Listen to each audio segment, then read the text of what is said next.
Welcome to the very first episode of IsoTopics, the show where we bring real conversations and fresh perspectives straight from the heart of Omega and those of you supporting the national security mission. I'm your host, Brian Brown, and today's episode has two parts. First, we will pull back the curtain on why this podcast exists and how it's meant to help us all grow as leaders, team members, and innovators. The second part, Tim Trapezzano, the founder of Omega Technical Services, will be joining us and sharing valuable insights into the national security mission. Let's start with the big question. Why a podcast, Brian? Well, because stories stick. When someone shares a story, their experience, their challenge, their breakthrough, we listen, we remember, and most importantly, we act. That's the goal of this show. To give people, leaders, and ideas a voice, to turn internal knowledge into outward inspiration. Every episode, we'll sit down with someone who's making a difference. Whether that's a manager leading a high-performing team, an engineer driving innovation, or someone who found a creative solution to a tough problem. We'll ask them not just what happened, but what they learned. Then we can absorb from their experience and how we can apply it to our own work. Because at the end of the day, this isn't just about sharing success stories, it's about building connections and solution-driven culture through real conversation. Check out the trailer for our next episode, Someone Call the Future and Tell It We'll Be Late. In a world that's moving faster than ever, new tools, new systems, new expectations, we're told that if we're not keeping up, we're falling behind. What happens when innovation outpaces our ability to adapt? When technology races ahead and the people expected to use it are still trying to catch their breath?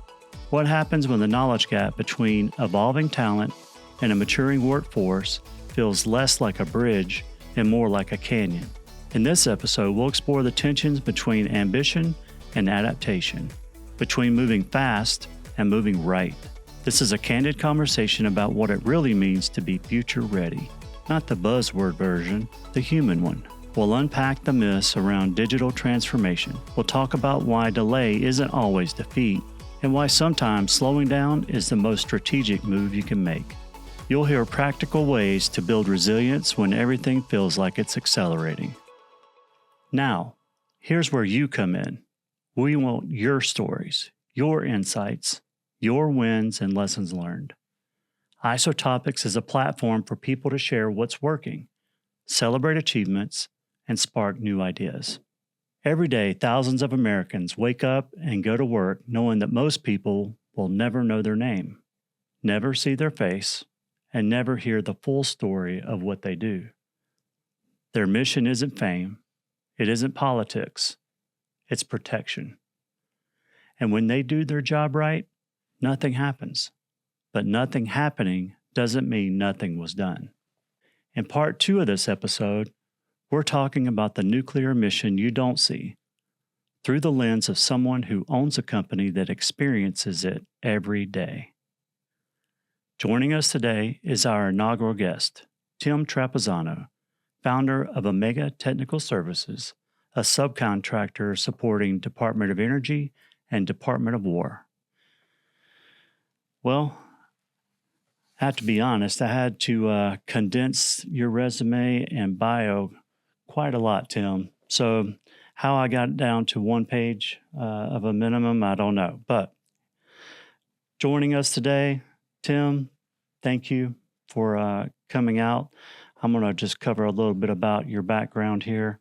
Tim founded Omega in 1995 to provide technical consulting services in support of complex nuclear operations. He has led company growth while establishing brand recognition around technical excellence, quality of service, and employee satisfaction. He is an innovative, strategic, and seasoned leader with decades of experience solving complex problems in nuclear facilities around the world. Prior to founding Omega, Tim served in the U.S. Navy Submarine Force as a reactor operator and electronics technician. He holds a Bachelor of Science degree in nuclear science from the University of Maryland. Tim, Again, welcome to IsoTopics. Before we get into Omega's mission, can you give us a high-level picture of what Omega Technical Services does without getting into anything sensitive? Sure. Thank you, Brian. Thank you for having me as your first guest on IsoTopics. Omega is a nuclear operations consulting firm, and we specialize in critical infrastructure, lifecycle management. A lot of words that I'll get into a little more in a second, but I wanted to give a brief background and add some color to what we actually do. I started Omega back in 1995 at a time when the world was changing. We had won the Cold War, and we thought that we were the sole global superpower.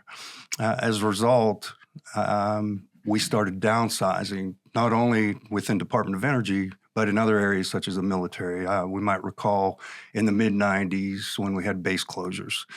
The Department of Energy went through something very similar around our weapons enterprise because we had a shifting focus in the world. President Clinton was in office. We had other priorities in the country. And we found ourselves creating a leaner enterprise with limited funding because funding shifts. So during that time period, naturally, gaps would exist in the way our sites are operated. Those gaps result because there are issues, there are concerns that arise during normal operations of a nuclear facility. And with reductions in force and an aging infrastructure, challenges were presented and we had gaps. And those gaps presented niche opportunities for a company like ours to help use our legacy knowledge, our experience base to help bridge the gaps until we got to that leaner enterprise. And that's really how we founded Omega. And that led to what we do today, which is provide engineering services, professional services, specialty technical services to help maintain nuclear operations in an aging infrastructure with limited resources to maintain our nuclear deterrent in a smaller scale. And in terms of bridging the gap, it's applying the right resource, the right level of expertise to a particular problem that we may have seen before. And there's a new generation of workers in these nuclear facilities, and we're able to bring that legacy knowledge to bear to make sure that they're not only safe and our national interests are secure, but also that there's some mentoring involved. So bridging the gap addresses shortages in that legacy knowledge and how to apply that legacy knowledge to ensure mission success. No, I totally agree with you, and it's something that's talked about a lot in the industry. We need more young professionals, mid-level career professionals out there that are interested in some really interesting work, some exciting work, and I think that that bridging the gap is very important right now in our industry. So one of the advantages that I have at this point in my career, especially as the owner of the company, I'm afforded the opportunity to help us as an industry succession plan. I enjoy getting out to the colleges. I get out to the high school. I get out to the middle schools. We do a lot to try to help identify opportunities in our environment, in our industry, for younger kids, for younger professionals that don't understand nuclear. In other words, to some extent, we pull the curtain back from Oz and we let them see behind nuclear. We don't only need nuclear engineers. We need electrical engineers. We need mechanical engineers. We need civil and structural engineers. We don't only need engineers. We need technicians. We need skilled craft. We need skilled labor. So we have an obligation, even as small businesses, to do what we can to help succession plan for the enterprise. And that's a way that we give back through Omega. I wish there were more that we can do, but from our small niche in the world, we're doing our part. All right. Thank you for that response. When people hear national security, they often think of wars, weapons, or headlines. But the truth is, national security lives in a space between those headlines. National security isn't just about reaching or reacting, I should say, to danger. It's about preventing it. And prevention rarely makes the news. Mm-hmm. Most people don't realize that the nuclear enterprise isn't made up of just federal employees.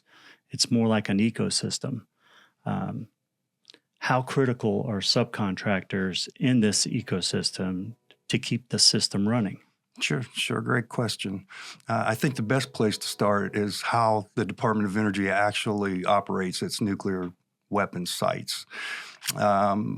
Federal employees don't actually operate the sites. The federal employees oversee prime contractors that are awarded a management and operating, or M&O, agreement, typically that span 5 to 10 years under a particular prime contractor. Well, the M&O agreements have funding restrictions and they have hiring restrictions, and invariably there are going to be challenges to the prime contractor as they try to get work done, and issues arise or concerns arise, or again, gaps. You'll hear me frequently talk about gaps, and that's really where we operate, in those gaps.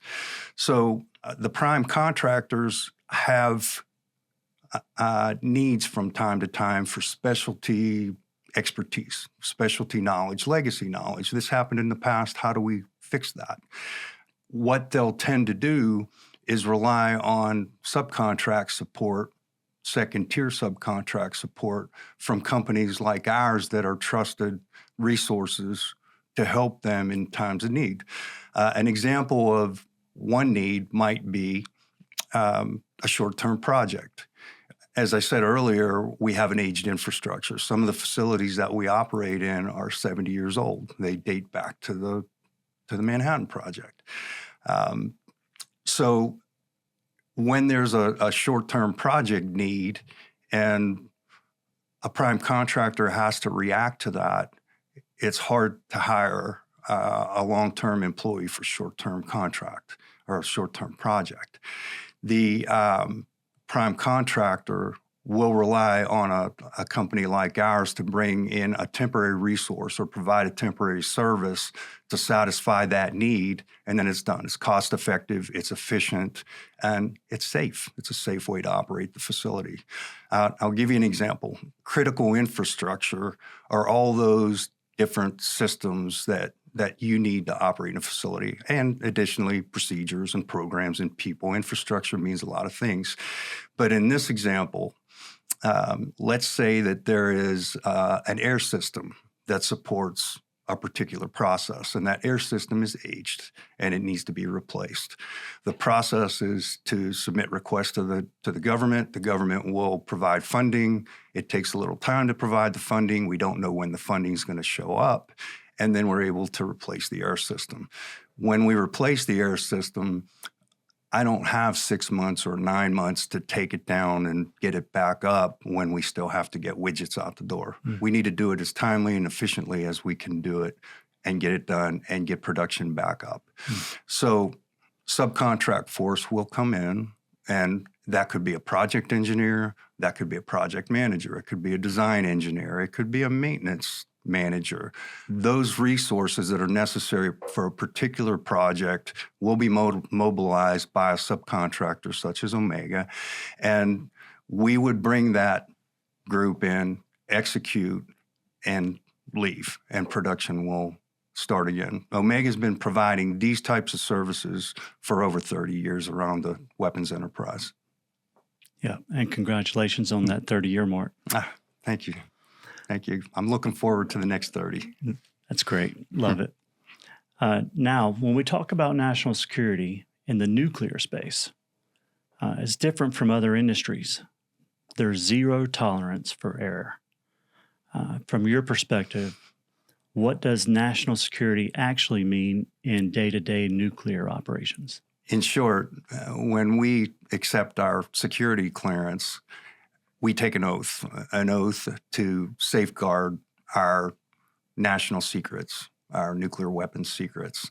This includes safeguarding nuclear assets such as nuclear materials, classified matter, technology, those types of things that bad actors would want to get their hands on. So we take that oath seriously, and it requires 24/7 vigilance because those bad actors are finding new ways every day to try to penetrate our security defenses. And I think this is the heart of what you're asking. It requires us to hire those with the highest integrity and the highest trust so that when we carry out our nuclear operations, it's done safely and securely. There's a phrase that's used a lot in this space that we're talking about. It's nuclear surety. But behind that concept are people making the right decisions every single day, even when no one is watching. Can you elaborate a little bit more on that? So we've all benefited from the positive aspects of nuclear, things like research and development, medicine, energy. But we've also seen nuclear go wrong. When nuclear goes wrong, the industry has had a bad time, the world has had a bad time, and it's hard to recover from. Our employees have to have the highest degree of trust and integrity. We have to be trusted by the public, by the government, by the environment to maintain safety and to ensure that we don't have nuclear problems. So that's the first key attribute. We're looking for trust. We're looking for trustworthiness. We're looking for integrity. We also have to have a sense of humility. We have to be able to admit when we're wrong, when we made a mistake, and we have to be able to accept that we learn from that mistake so that we don't do it again or we minimize the results of that mistake. It's important that those lessons that we learn be brought to light so that we can put stopgaps in place so they don't happen again, or so that the potential severity of a mistake is reduced. It also requires discipline operations. It requires attention to detail. We can't afford not to follow a procedure verbatim. We can't afford not to communicate clearly with our other workers. It's of utmost importance. It also requires a long-term commitment. It's something that we have to do every day for over 30 years. In my case, for over 40 years. It's something that we have to take seriously for a long term. And those are the key attributes. There's trust, there's integrity, there's attention to detail, there's humility, there's detail-oriented, and there's long-term commitment. All right. For this next question, we're going to take a personal approach. I know you have a lot of thoughts about this. So why does this work matter to you personally, beyond the contracts, beyond revenue? Sure. That's a good question. We just talked about the importance of taking care of the public, taking care of the environment, taking care of our fellow workers. From a personal standpoint, this takes me all the way back to my military days. I learned very young age what it means to be of service, to protect the public, to serve our country. And this is another way that I'm able to serve and continue to give back. And from my kids to my future grandkids, to your kids, to future generations, I feel like Omega is an opportunity for me to establish our village that contributes on an ongoing basis. It continues to grow. We continue to find innovative ways to serve and to make a difference. And I think from a personal standpoint, that's why it matters to me. No, I appreciate that. And definitely the stewardship part of that hits home, I'm sure, to all our viewers. And thank you for your service. Thank you as well. The nuclear mission isn't just about today. It's about decades from now. What are your thoughts on that? Oh, you're absolutely right. We're caretakers. This is our time to do what's right, to ensure our country's safety and national security. But we need to be thinking ahead, and we are all the time. We're always succession planning. Succession planning is who are we going to hire and train to take our seats in the future for this awesome responsibility. So on an ongoing basis, it's something that we think about all the time. All right. Thank you. And that I'll hit back to the sense of stewardship again. It's something that, you know, the average person, the civilians out there, they don't often associate with national security, but it's foundational here. So thank you for that. This might sound a little odd, but you heard what our next episode's about. Someone call the future and tell it we're going to be late. You know, we have this across the enterprise where you talked about the aging infrastructure. How do we catch up with modern technology and things of that nature? What is your take on it? Like, how big of a problem, if there is one at all, out there regarding the new technology and integrating it into our systems? And let me also ask, and what is your take on the safety and security part of that? Sure. So within the last 2 years, we talked about going back to the future. And it's an interesting question because it's a mixed bag. In some aspects, we don't want technology because technology affords the opportunity for bad actors access. So it's a double-edged sword. It's helpful in some ways, but it creates challenges in other ways. And done the right way, it's going to be very helpful. So we can't stop. We just have to be very prejudicial in how we apply technology and how we utilize technology. And when I say back to the future, again, it takes legacy knowledge to connect what we do. Because if you're an AI engineer out there and you're developing technology, you probably don't know what goes on in the weapons world. So again, bridging the gap between technology and what we're really able to do in classified space is a tricky subject. It's something that we need to do very cautiously, but I think that it will be beneficial. All right. I'm going to take a moment and do something pretty unusual here. Okay. It's in the middle of our interview, but it's something I wanted to try as a first episode. Okay. So I have a question in this envelope. Okay. I'd like to get your answer on it. You can write down your response to this mystery question. Okay. And then you can write a new question for the next guest that we have on. Okay. Is there two? No, there's just, there's 2 pieces of paper. Gotcha. And while you're doing that, and, you know, I wanted to take a moment and say how, you know, I really appreciate the beating I got in golf when we were out the first time we played together. It really humiliated me, and I really appreciate that from you. You're welcome. I really like to get to know an individual, and what better way than to put them on the spot on a golf course. All right. So you handled that humiliation just fine. It was really an interview. Okay.